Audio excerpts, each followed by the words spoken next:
The Chronicles of Nonsense, The Comical Kingdom. Chapter 7, The Jester's Journey. With King Folly's laughter restored, the Comical Kingdom once again became a beacon of joy and hilarity. Yet the lesson learned from King Folly's ordeal lingered, reminding everyone of the importance of inner joy and genuine laughter. It also marked a turning point for one individual in particular, Jeston, the kingdom's most celebrated jester. Jeston, renowned for his quick wit and infectious laughter, had always been at the forefront of the kingdom's merriment. However, following King Folly's journey and revelation, Jeston began to question the authenticity of his own mirth. One day, while performing for the lively court, Jeston realised that his jokes felt rehearsed, his laughter forced.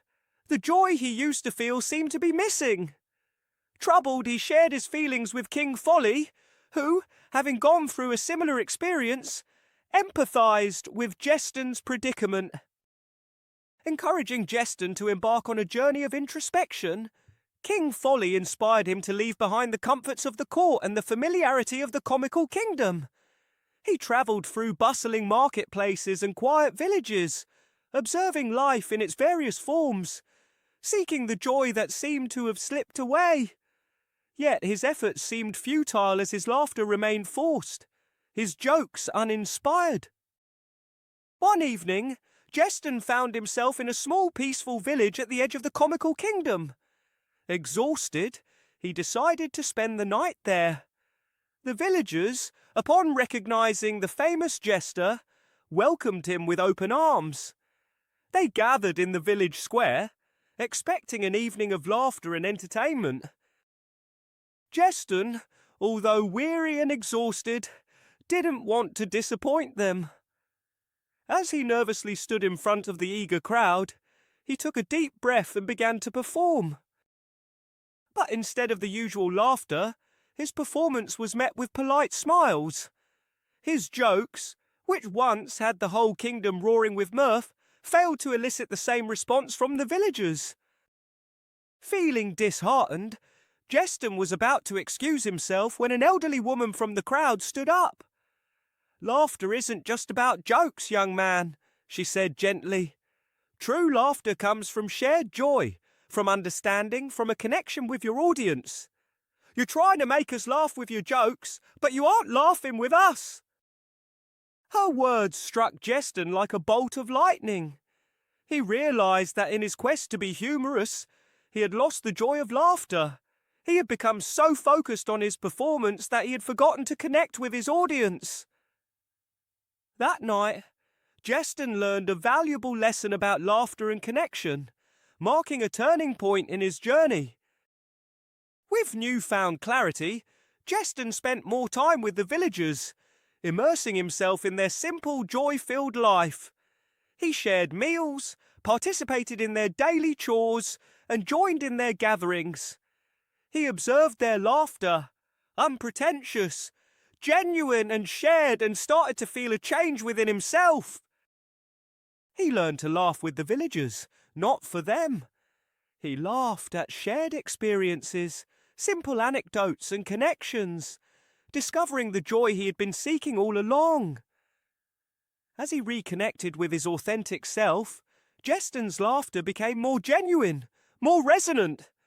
The villagers, too, began to join in, their shared laughter echoing through the village and beyond. Jeston began to incorporate these learnings into his performances. He started weaving stories from the villagers' lives into his act, eliciting genuine laughter and strengthening his bond with the audience. His performances became more engaging, more heartfelt, profoundly genuine, refreshingly authentic, and certainly more entertaining. Word of Jeston's remarkable transformation reached the Comical Kingdom. Curious, King Folly and a few courtiers decided to visit the village. As they watched Jeston perform, they were amazed at his transformation. His jokes were not just funny, they were heartwarming, genuine and full of life. His laughter was no longer a performance. It was shared, infectious, and real. King Folly and his courtiers spent the entire evening in the village, mingling with the villagers and experiencing firsthand the warmth and authenticity that Jeston had embraced. They noticed how Jeston's humour was now deeply intertwined with the lives and stories of the people, creating a rich tapestry of shared experiences and laughter that resonated with everyone present. Moved by Jeston's transformation, King Folly invited him back to the court. Jeston agreed, on the condition that he would continue to engage with the people, keep his humour genuine, and ensure his laughter was shared. King Folly, understanding the importance of these conditions, readily agreed. Upon Jeston's return, the Comical Kingdom welcomed him with a grand celebration. However, the biggest change was not the grandeur of the celebration, but Jeston's performance. He brought the same authenticity and connection to the court he had developed in the village. The court's laughter, usually a response to the Jester's performances, became more communal, more genuine. Jeston's journey taught the Comical Kingdom and its court the essence of shared laughter and genuine connection. It was a reminder that humour is not just about making others laugh, but also about laughing with them. The Comical Kingdom, now filled with authentic laughter, meaningful joy and genuine connection, became an even more joyful and vibrant place, a testament to the lessons learned from Jeston's transformative and heartfelt journey.